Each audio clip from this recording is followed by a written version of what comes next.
అందరి కృషి వల్ల జగన్మోహన్ రెడ్డి రాక్షస పాలన అంతమంది ఈరోజు ప్రజా పరిపాలన, ప్రజా కూటమి అధికారంలోకి వచ్చింది. 7 నెలల నుంచి అధికార కూటమి ప్రభుత్వం చేతిలో చూస్తూ ఉన్నాం.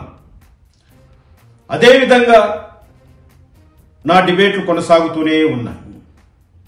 మీరు చూసే ఉంటారు, చిత్తూరు జిల్లాలో మాజీ మంత్రి పెద్దిరెడ్డి రామచంద్రారెడ్డి అక్రమాలపై ఈ రోజుకి రాజీ పడకుండా పెద్దిరెడ్డి రామచంద్రారెడ్డిపై చర్యలు తీసుకోకపోతే రాబోయే ఏ ఎన్నికలలోనూ నేను కూటమి ప్రభుత్వానికి ఓటు వేయనంటూ బహిరంగంగా ప్రకటించాను ఏబిఎన్ డిబేట్లలో.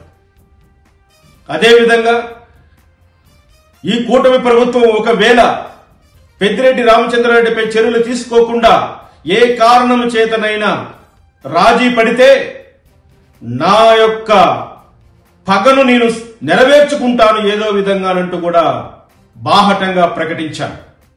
అంతటి నిబద్ధత, అంతటి పట్టుదల కలిగినటువంటి నేను ఈరోజు ఏబిఎన్ డిబేట్లో ఒక ఆసక్తికరమైనటువంటి ఊహించినటువంటి పరిణామాన్ని ఎదుర్కోవాల్సి వచ్చింది.